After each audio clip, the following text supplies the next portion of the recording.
इसको आप देख रहे हैं F equal to M into A. इसमें जो अक्सर क्या होता है, टीचर्स को जो बताना होता बताते नहीं है, तो सिंपल ये बताते हैं सिंपल कि F equal to M into A, यदि मास गिवन हो, एक्सेलरेशन गिवन हो, तो हम फोर्स आइडेंटिफाई कर सकते हैं। इसको पता है। अरे भाई, आखिर क्यों, किस सिचुएशन में हम फोर्स को फाइंड करते हैं? F equal to M A कब फाइंड कर सकते हैं? और एक्सेलरेशन कब होता है? एक्सेलरेशन तभी होगा, तो हम बात करते हैं एक्सेलरेशन का, ये तभी होगा जब बॉडी मोशन में हो। इसका मतलब क्या होगा? तो एक्सेलरेशन तभी होगा जब बॉडी मोशन में हो। तो इसका मतलब क्या हुआ? हम ये फोर्स और इस फॉर्मूले पर तभी आइडेंटिफाई कर सकते हैं जब बॉडी क्या हो, मोशन में हो। तो जब बॉडी मोशन में हो तो वह कितना फोर्स अप्लाई करेगा, इसको आइडेंटिफाई करते हैं इस फॉर्मूले से। और मोशन में हो और वेलोसिटी चेंज होता रहे। देखिए कैसे, हम जानते हैं A equal to V minus u upon t. अब देखिए, मास तो हमारा फिक्स है, मास कुछ भी ले सकते हैं, M इक्वल टू हम 10 kg ले सकते हैं, कोई दिक्कत नहीं है। तो ये क्या है, यदि हम किसी पॉइंट से रेस्ट पोजीशन से उठ के हम 20 मीटर पर सेकंड का स्पीड गेन कर रहे हैं, 20 मीटर पर सेकंड जीरो से उठ के, और टाइम है मेरा 5 सेकंड, तो क्या हो जाएगा 20 मीटर पर सेकंड अपॉन 5 सेकंड, क्या हो जाएगा 4 मीटर पर सेकंड स्क्वायर। अब देखिए, जब तक हमारे पास ये एक्सेलरेशन नहीं होगा तो कैसे हम इस फोर्स को आइडेंटिफाई कर सकते हैं? तो यदि कोई किसी बॉडी का स्पीड कितना है, वेलोसिटी कितना है, कितना टाइम में, यदि वो हमको आइडिया लगे तो उस सिचुएशन में, रनिंग सिचुएशन में उसका फोर्स क्या है हम आइडेंटिफाई करते हैं।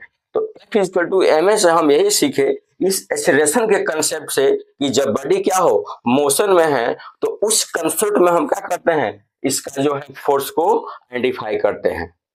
मोशन में है तब, यदि कांस्टेंट वेलोसिटी भी से भी हो, मोशन में हो और कांस्टेंट वेलोसिटी से भी है, तभी हम फोर्स को आइडेंटिफाई नहीं कर सकते हैं। जैसे मान लीजिए, इसको थोड़ा सा हम इरेज करते हैं,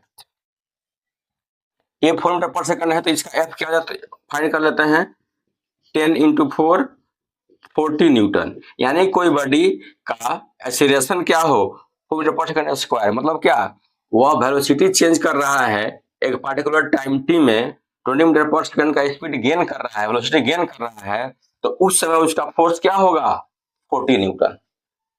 यदि 5 सेकंड में जीरो से इतना वेलोसिटी गेन कर रहा है, 5 सेकंड में जीरो से इतना वेलोसिटी गेन कर रहा है, तो कितना फोर्स अप्लाई करेगा 40 न्यूटन का। ओके, आप इसको नोट डाउन कर लीजिए, थोड़ा सा और एक कंसेप्ट बताते हैं।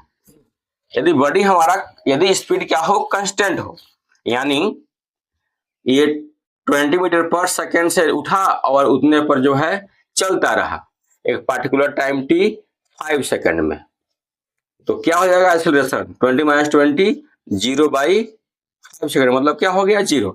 मतलब ये हुआ, यदि बॉडी क्या हो का स्पीड कांस्टेंट भी हो, फिर भी एक्सेलरेशन फोर्स क्या होगा, हम 0 कर लेंगे, फोर्स को 0 मिलेगा हमको।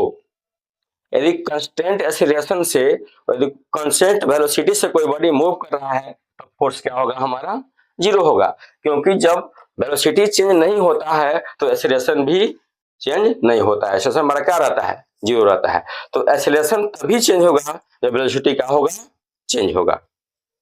गेटिंग? तो अब हम क्या कर सकते हैं, इस कंसेप्ट से हम बता सकते हैं, एक्सेलरेशन के कंसेप्ट से, कि जब कोई बॉडी मोशन में हो और वेलोसिटी क्या कर रहा हो, चेंज कर रहा हो, तभी हम क्या करेंगे, उसका फोर्स अप्लाई करेंगे, फाइंड करेंगे कितना फोर्स लग रहा होगा। ओके, तो अब आप समझ गए होंगे हमारे जो F इक्वल टू ma का कंसेप्ट क्या है। और ये टीचर्स को बताते ही नहीं है, टीचर्स सीधे फॉर्मूला पर वैल्यू को रखे और उसको फाइंड कर लिए। धन्यवाद, जय हिंद।